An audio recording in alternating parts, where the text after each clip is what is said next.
And we begin tonight with confirmation from DA Fani Willis that she has a, quote, personal relationship with a key aide in the Trump prosecution, but she denies anything improper.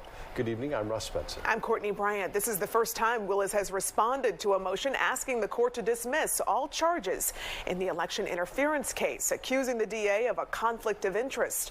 Fox 5 I-Team reporter Randy Travis has spent the afternoon poring over the 176-page response. There's a lot in there, Randy. There was a lot, Courtney. Yeah, Fani Willis went to great lengths in her response to hopefully to convince Judge Scott McAfee there is no need for a hearing February 15th to decide whether this relationship is fatal to the criminal case.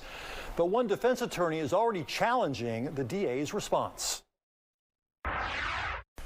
The allegations stem largely from a contentious divorce involving a key prosecutor in the Trump election interference case.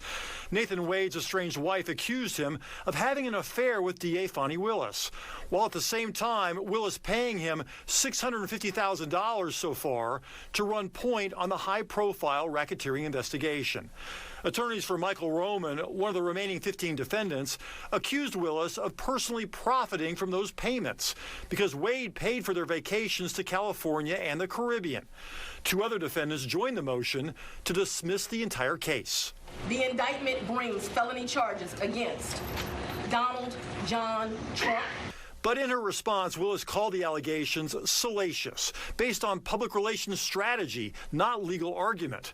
She included a sworn statement from Wade, the first time he's talked under oath about the allegations. Wade did admit a personal relationship with Willis, but one that started in 2022, months after he was hired as a special prosecutor. As for the amount of money he's made in the case, Willis explained, quote, Special Prosecutor Wade made much more money than the other special prosecutors, only because Wade did much more work. She included many examples of Wade's legal experience, even pointing out that the defense attorney who filed the motion suggesting he was unqualified actually endorsed him in 2016 when Wade ran for a judgeship, praising his experience. Now, that attorney, Merchant, late today filed a response to Willis challenging the timeline of the DA's admitted relationship with Wade, among other points. At the moment that February 15th hearing is still on, Willis and Wade still subpoenaed to testify.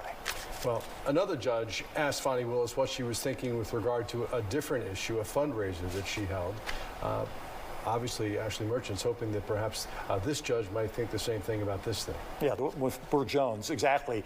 Another unforced error. Fani Willis has been criticized for having this relationship. But again, it's going to be up to the judge here, not just to decide whether this is a conflict of interest, but whether to even hold the evidentiary hearing, because that could be a far greater impact on the case if Fani Willis is under oath answering questions about this relationship.